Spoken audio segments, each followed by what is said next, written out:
Salut. J'espère que tu vas bien. Aujourd'hui, je te présente Stéphanie Wilbur.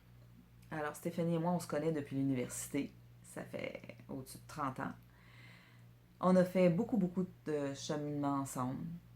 Et c'est vraiment incroyable comment nos vies, à toutes les deux, chacune de notre côté, se sont transformées. Ça a été le fun d'être témoin de ça. On s'est entraidés à certains moments. Donc, je te laisse la rencontrer et on se revoit tout à l'heure.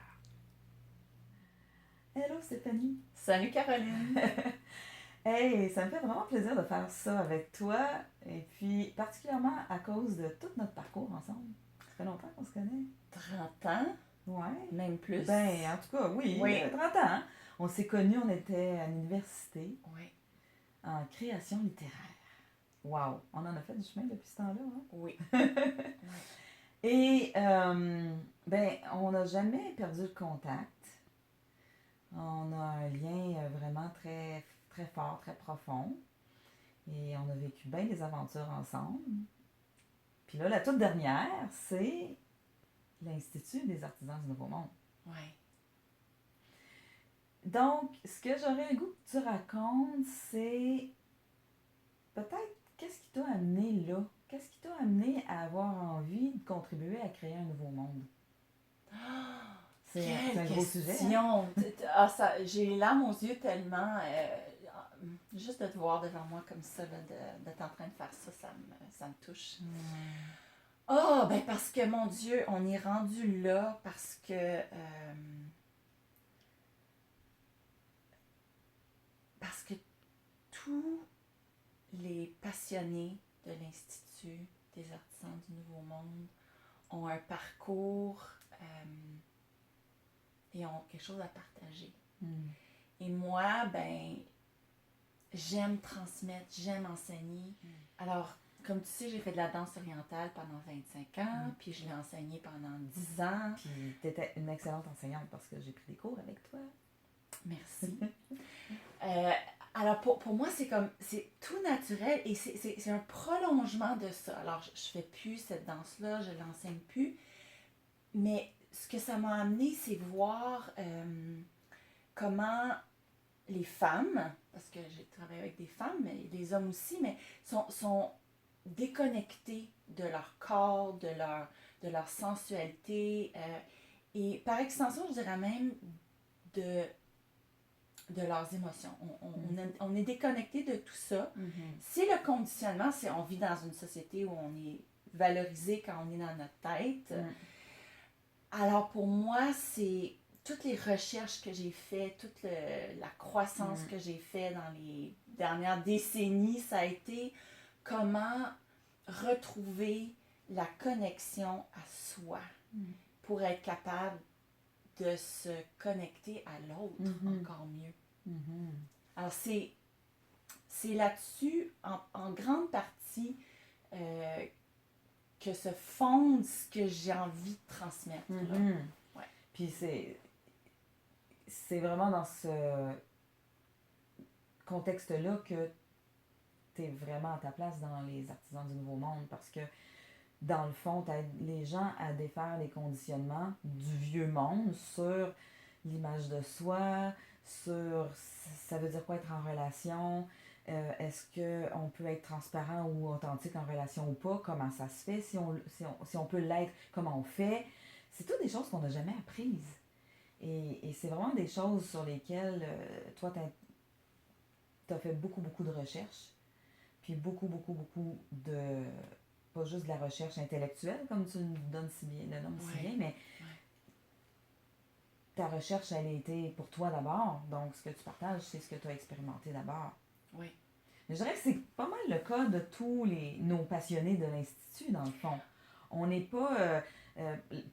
pour reprendre l'expression québécoise, nos bottines suivent nos babines. Oui. On n'est pas juste en train de transmettre des connaissances intellectuelles. Puis je dirais qu'on est tous des cordonniers bien chaussés. Ah, c'est joli. Oui. Parce qu'on marche, là. Justement, nos bottines suivent nos babines. Ouais. Mais oui, on a fait ce parcours-là. Alors, pour moi, ça passe par la connexion au corps, donc ça rentre dans la sensualité, ça rentre dans la sexualité même, et c'est plus vaste que ça. Parce que une des choses qu'on n'apprend pas, évidemment, c'est être en relation, comment être en relation de façon saine, de façon non dépendante, être capable d'exprimer nos limites, être capable d'exprimer nos besoins, nos désirs de façon simple. Ça commence par s'écouter soi. Puis je dirais de façon responsable aussi, dans le sens où prendre responsabilité de nos choses, d'arrêter d'attendre, ça c'est un gros truc culturel, hein, d'attendre que l'autre devine. Oh mon Dieu! Hein, c'est une grosse, ça c'est un gros morceau. D'attendre que l'autre, puis particulièrement en couple, mais en amitié aussi, on attend que l'autre devine ce qu'on aimerait ou ce dont on a besoin. Il devrait le savoir, elle devrait le savoir. Si il m'aimait vraiment, si elle m'aimait vraiment, j'aurais même pas besoin de le dire. C'est ça. Ça viendrait tout seul, là. C'est comme l'autre. Par magie. Oui. Ah, oui, ça, être capable d'exprimer clairement, avec bienveillance, en sachant que l'autre, justement, peut pas deviner, pas avoir ces attentes-là, prendre responsabilité pour son propre plaisir, pour ses propres besoins, c'est déjà énorme comme changement de paradigme. C'est vraiment énorme. Oui. Puis, prendre responsabilité aussi de dire non à des choses pour lesquelles on ne se sent pas en accord.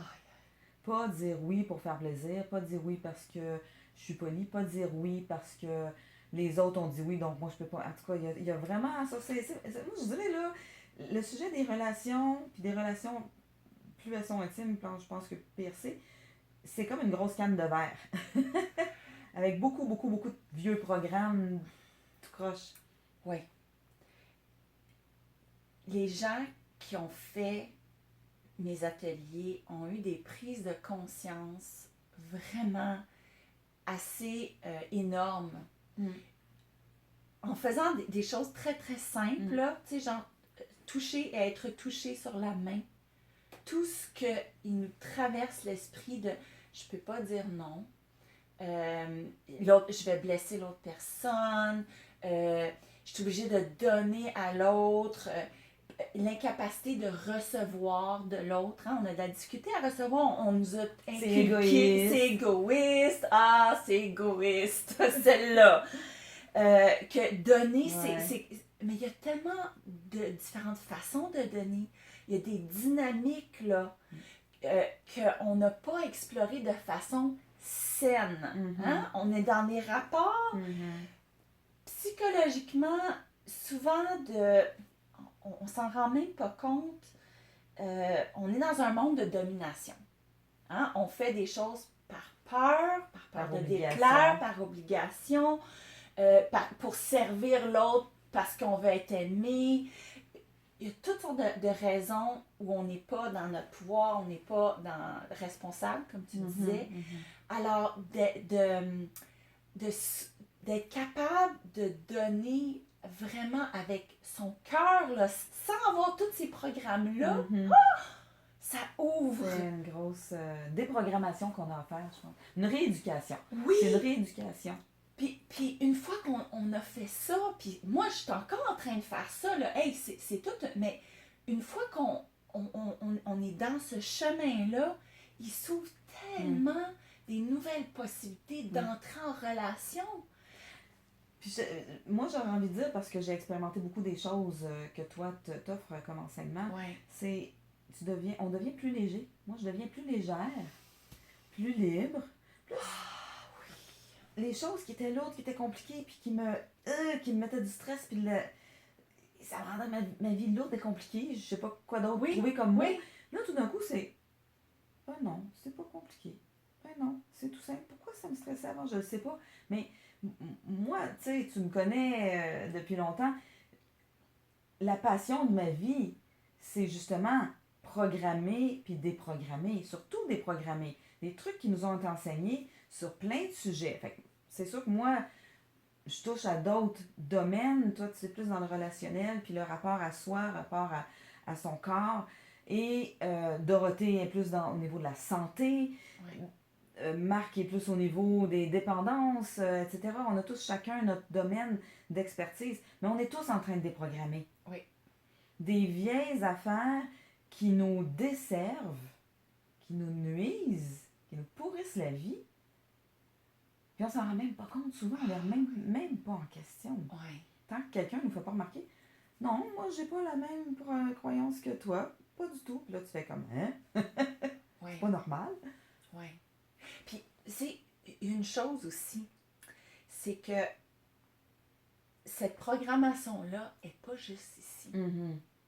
Alors, de pouvoir, comme je disais, de pouvoir passer par le corps, même si c'est juste la main, parce que c'est déjà énorme de prendre conscience que j'ai de la difficulté à recevoir juste dans ma main, ou j'ai de la difficulté à prendre du plaisir à être en relation avec l'autre, à toucher la main de l'autre. Je veux juste lui donner, puis je suis déconnectée de moi-même.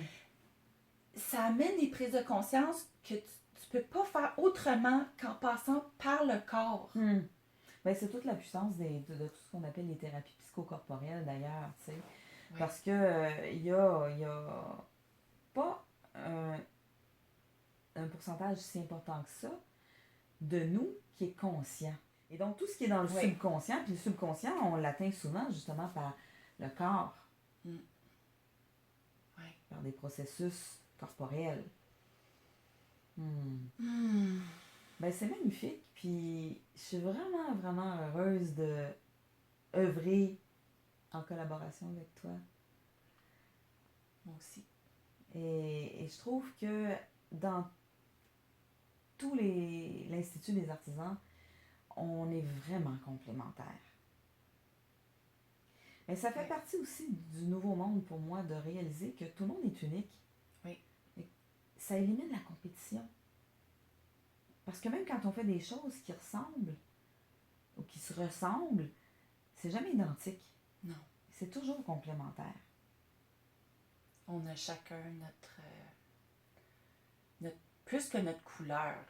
C'est plus que notre... On a notre excellence. On apporte... on apporte tout notre bagage à nous. Il y a personne sur Terre qui est comme toi. Il n'y a personne sur Terre qui est comme toi. Il n'y a personne sur Terre qui est comme moi. Voilà. Puis, je pense qu'une des choses les plus importantes que moi j'ai apprises, que j'apprends encore d'ailleurs, je pense que c'est pareil pour toi, mais que les humains peuvent apprendre, c'est à quel point justement on est unique. Puis peu importe qu'on fasse des choses grandioses, spectaculaires ou des petites choses du quotidien, on enrichit tous la vie avec un grand V. On apporte tous quelque chose dans la vie qui fait qu'elle va être enrichie. Puis c'est toujours un peu dommage. Moi, quand je vois des gens qui manifestent pas leur potentiel, c'est mon dada à moi, des gens qui manifestent pas tout leur potentiel ou qui osent pas dire « Hey, moi, je suis unique, puis ce que j'offre, là, même si c'est tout petit, c'est ça. » Puis de l'offrir, c'est un gaspillage. Ouais. Puis c'est tout le monde qui est perdant. Ouais. C'est tout le monde qui est perdant. Puis je pense aussi, quand tu parles de gaspillage, c'est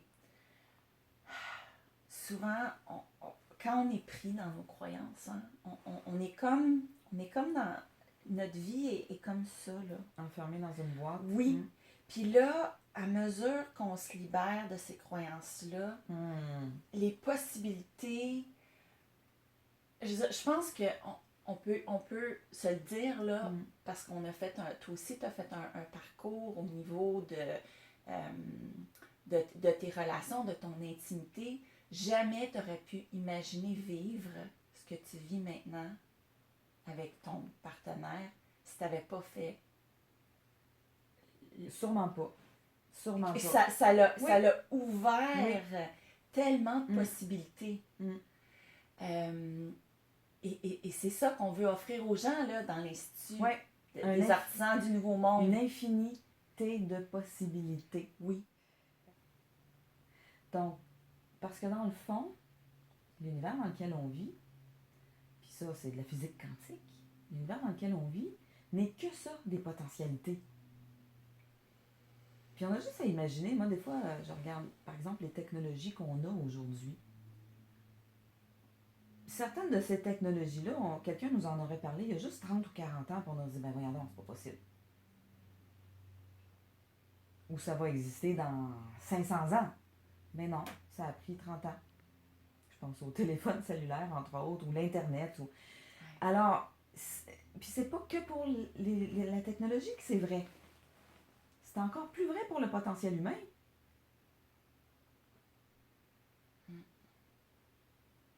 Donc, c'est ça qu'on fait ensemble. C'est merveilleux, hein? Oui. C'est très... moi, je ressens énormément d'enthousiasme, puis de... Je peux te dire excitation, mais c'est de wow! J'ai envie de sauter de joie, là, à l'idée de vraiment contribuer encore plus à faire grandir la beauté de ce potentiel-là. Oui. On a accès à tellement plus de joie, tellement plus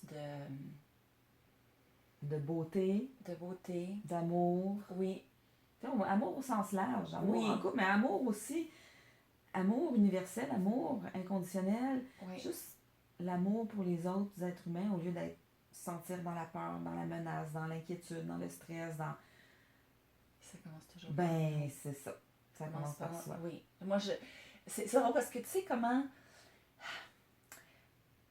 avec les années, la signification d'une phrase qui nous tient à cœur va évoluer avec notre propre expérience. Donc, Gandhi a dit « Be the change you want to see in the world ». Sois le changement que tu veux voir dans le monde. Puis, il y a 10 ans, ça voulait dire quelque chose pour moi. Puis, il y a 5 ans. Puis là, maintenant, je le vois tellement différemment. Je le comprends différemment. Ça commence par qui on est. Ensuite, ce qu'on peut apporter dans nos relations et le cercle s'agrandit. Puis moi, je trouve ça une nouvelle extraordinaire. Parce que ça veut dire que j'ai du pouvoir sur la vie. Oui. Je suis pas impuissante face à ce que d'autres peuvent faire, peu importe qui ou peu importe quoi. Quand il y a des gens qui font des choses que je trouve épouvantables ou difficiles ou insensées, au lieu de me sentir impuissante, je me dis, si moi je commence à changer cette petite chose-là à l'intérieur de moi, puis à contribuer à améliorer les choses, c'est toujours l'histoire du colibri avec ses 3 gouttes d'eau qui veut éteindre un feu, puis les autres animaux de la forêt disent c'est ridicule. Il dit, ben, peut-être que je ne réussirai pas à éteindre le feu, mais au moins je fais ma part. Et j'ajouterais à ça que quand on libère quelque chose en nous, ça change notre façon d'être, ça change notre façon d'être en relation, ça change notre façon d'habiter le monde et on donne aux autres, consciemment ou pas, la permission de faire la même chose. Puis c'est pour ça que la métaphore du colibri est vraiment très jolie. Puis moi, je crois que dans la réalité, c'est encore plus spectaculaire que ça parce que c'est exponentiel. C'est pas juste 3 gouttes d'eau à la fois, puis qu'un autre animal va aller mettre 3 gouttes d'eau. C'est que c'est exponentiel. Puis c'est exponentiel sur le plan quantique et c'est exponentiel aussi juste de façon très terre à terre. Comme tu le dis, juste de donner l'exemple, ça donne le courage aux autres de faire pareil. Si elle est capable de le faire, moi je vais être capable aussi.